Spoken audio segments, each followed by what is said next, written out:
कबीर, जो अपने दोहों के माध्यम से विश्वविख्यात हुए। बच्चों से लेकर बुजुर्गों तक सबकी जुबान पर कबीर साहिब के दोहे हैं। एक ऐसी शख्सियत जिसको सभी जानना चाहते हैं। आखिर कौन है कबीर? आज कबीर साहिब प्रकट दिवस के मौके पर कबीर सी को जानने और समझने की कोशिश करेंगे। लोगों की अपनी अपनी बौद्धिक, सामाजिक व धार्मिक मान्यताओं के अनुसार कोई कबीर सी को संत मानता है तो कोई सदगुरु, कोई कवि, कोई सुलाहा तो कोई परमेश्वर मानता है। जिन्होंने जन्म व मृत्यु की जटिल पहेली को सुलझाया व सदग्रंथों में वर्णित सरल सहज भक्ति को समाज में प्रवेश किया। जिन्होंने अपने ज्ञान से धार्मिक पाखंड व साती पाती के जहर को समाप्त किया और हमें उस अग्नि से बचाया जो हमें अब तक जलाकर भस्म कर चुकी होती। कबीर सी ज्येष्ठ मास की पूर्णिमा सन 1398 कमल के फूल पर अवतरित हुए, जो एक भारत का आध्यात्मिक केंद्र माना जाता था। कबीर साहिब के सन को लेकर भी लोगों के अलग अलग मत हैं। कोई कहता है कि कबीर साहिब सी का सन एक विधवा ब्राह्मणी के गर्भ से हुआ है। वह लोक लाज के डर से तालाब के किनारे छोड़ गई थी। कुछ लोगों का मानना है कि कबीर साहिब सी बालक रूप धारण करके तालाब में उपस्थित कमल के फूल पर प्रकट हुए थे। लेकिन जो पहला मत है कि कबीर साहिब सी का सन विधवा ब्राह्मणी से हुआ था, हमारी टीम ने इस धारणा पर विश्लेषण किया तथा इतिहास की छानबीन की गई तो बात गलत सिद्ध हुई, क्योंकि इस विषय में कोई भी प्रमाण नहीं मिला।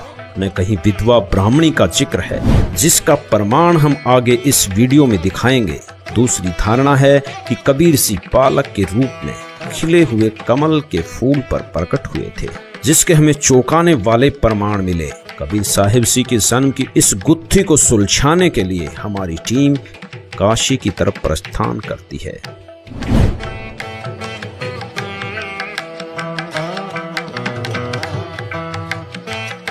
बेशक कबीर सी के बारे में अलग अलग लोग अपनी राय अलग अलग रखते हों, लेकिन उन सब का मूल भाव एक ही है कि वो एक महान संत थे, जिन्हें हिंदू और मुसलमान समान रूप से स्वीकार करते थे।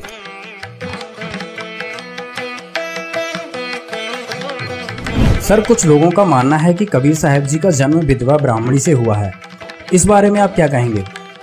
हम लोग बीजक जो पढ़ते हैं तो एक तालाब दिखाया गया, किसी तालाब में उनकी पैदाइश हुआ और वहाँ से नीरू और नीमा लेके इसी मठ में उनको लालन पालन किए, ज्ञान लिए कबीर चौरा से। सर, जो बच्चों का पाठ्यक्रम है उसमें जो कबीर जी का जीवन परिचय आता है, उसमें लिखा हुआ है कि कबीर जी का जन्म विधवा ब्राह्मणी से हुआ है। इस बात में कितनी सच्चाई है? आपसे पहले ही कह चुके हैं कि लोग लिख देते हैं कि दंती है कि विधवा ब्राह्मणी के घर में, लेकिन किसी ने तो देखा नहीं था। यहाँ तो इतिहास तो सब लिख दिए हैं, लेकिन हम लोग मानने के लिए इसको तैयार नहीं है। लोगों का मानना है कि कबीर जी का जो जन्म हुआ एक विधवा ब्राह्मणी के गर्भ से हुआ। इस बात में कितनी सच्चाई है? अब इतना फूलों में हम बताते रहे, फूलों में पैदा हुए, फूलों में समाप्त हो गए। काशी में आने के बाद एक बात तो स्पष्ट हो चुकी है कि कबीर साहिब सी का सन किसी विधवा ब्राह्मणी से नहीं हुआ। यह एक मिथ्या धारणा है।